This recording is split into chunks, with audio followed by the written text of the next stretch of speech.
Vous êtes sur RTL. RTL Matin, Yves Calvi. Bonjour Laurent Gérard. Bonjour Yves. Bonjour Mademoiselle Jade. Bonjour Monsieur Calvi, bonjour tout le monde. Un conseil de défense sanitaire a eu lieu hier et... Salut peu cher. Bonjour professeur Raoult. Je rappelle que vous êtes le sosie officiel de Patrick Sébastien, mais aussi un célèbre épidémiologiste, et oui. Putain, j'aime bien quand tu me mouilles la compresse. Pichoun. Alors, Parlons plutôt des mesures prises suite au conseil de défense qui... femme de pied. On s'attend pas le coquillard de ces ronds de cuir de la capitale. Moi, je vais t'emmener dans mon conseil à moi, où on prend de vraies décisions contre le Covid. Tu me suis, Pichoun? Eh ben allons-y. Combien je voudrais? Oui, attendez, on est où là professeur? Dans mon labo marseillais, le bar des sports. On a lieu sans même le conseil de défense. Non, de défense. Non, de défense, qui est présidé par mon collègue Dédé la Sardine. Allez, vas-y Dédé, dis à la Pichoun ce qu'il faut faire avec le nouveau variant. Le variant Omicron. Oui,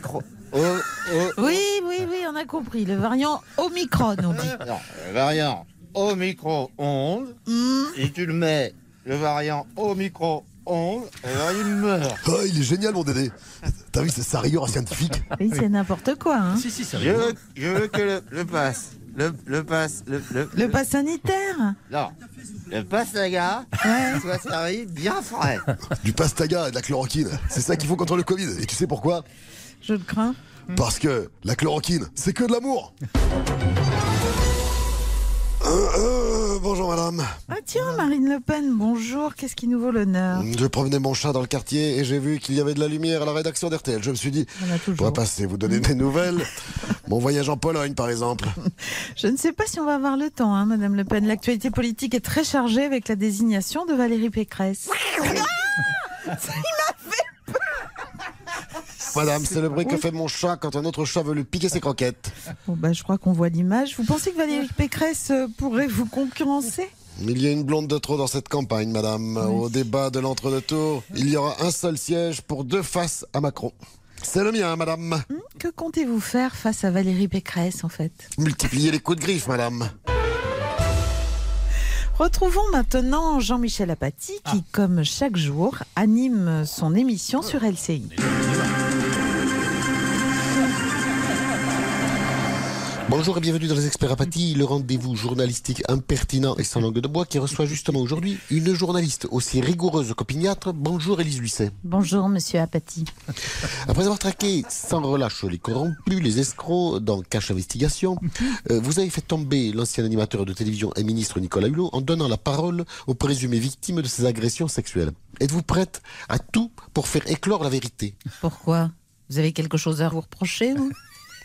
Permettez-moi de vous dire que je trouve votre réponse très agressive, alors que je vous reçois pourtant de la plus parfaite cordialité. Ouais, c'est ça. On connaît la technique. Hein. Je peux voir votre passe sanitaire? Mais enfin, c'est aberrant. Je n'ai pas traîné mes guêtres depuis 40 ans dans la rédaction les plus prestigieuses de France et de Navarre pour me faire interroger comme un vulgaire malfrat par une journaliste qui se prend pour une gendarmette.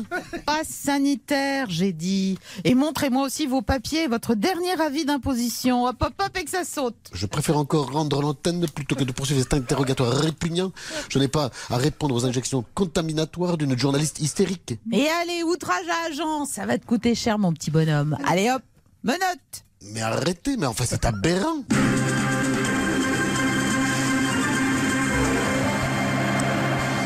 Emmanuel Macron a rencontré le pape François il y a une dizaine de jours et c'est plus tard, vidéo à l'appui, qu'on a découvert que le président de la République avait tutoyé le Saint-Père. Nos micros étaient bien sûr au Vatican. Brigitte, c'est trop cool d'aller voir le pape. Il est top Momo de Francesco. Eh bien, calme-toi Emmanuel. On est au Vatican ici, pas à la fête du slip. Tu es bien poli avec le Saint-Père. Mais ouais, t'inquiète Brigitte, je lui dirai comme tu m'as appris. Bonjour monsieur et au revoir monsieur. Non, certainement pas. C'était bien la peine que je te fasse du catéchisme à la Providence. Je vois que tu n'as rien écouté, je ne te félicite pas. Tu diras votre sainteté ou très Saint-Père. Mais c'est ringard Brigitte. Dos minutos, Manuel. Il enfile ma robe et Yeshua à toi. Oh, l'autre, il met une robe. Tiens-toi bien, bon sang. Entre les enfants. Bonjour mon fils. Oh et l'autre, il se prend pour mon fader. Salut poto, ça farte, give me five, je te kiffe frérot. Oh mon Dieu, pardonne le Seigneur, car il ne sait pas ce qu'il fait. En tournée partout en France, notre ami Patrick Bruel profite de ses concerts pour faire passer des messages sanitaires. On en parle avec lui. Bonjour Patrick. Tu vois, c'est ce genre de cri que je pousse quand je suis sur scène et que je m'adresse au public.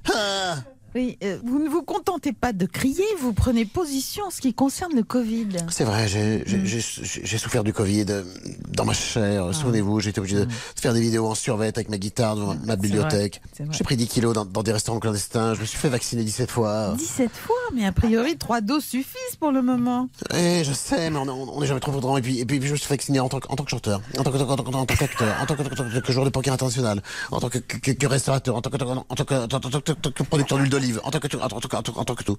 Dites donc, c'est donc pour ça que vous avez lancé cet appel à votre public. Je vous cite: à l'occasion, vous direz à vos copains qui ne veulent pas se faire vacciner qu'ils nous saoulent. Ouais, je sais, j'ai pris des risques énormes, surtout auprès des jeunes de moins de 60 ans. J'en ai aussi dans mon public, mais tu vois, c'est ça être un chanteur engagé. Il faut pas avoir peur de déranger. J'ai même fait une chanson qui a le droit, qu'on le pique pas. On a hâte de l'entendre. Dans vos concerts, vous tenez également à rappeler les gestes barrières.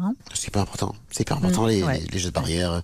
Crier dans son coude, se moucher dans son masque, respecter la distanciation physique avec les fans qui veulent te rouler des pelles. Écoutez, merci beaucoup pour tous ces rappels, Patrick, et bonne tournée. Attends, j'ai pas fini. Il y a d'autres gestes barrières. Il y a un autre geste barrière qui est vachement important pour éviter les ennuis. Allez-y. Quand tu te fais masser les fesses, tu mets toujours un string au papier. Oh, écoutez, bon. Toujours. Oh, bah oui, quelle équipe. Allez, on vous retrouve demain matin avec grand plaisir. Et d'ici... Sur RTL, c'est déjà Noël. Retrouvez les plus belles chansons de Noël sur la web radio de Noël de RTL. La web radio de Noël de RTL est disponible sur l'appli RTL et RTL.fr.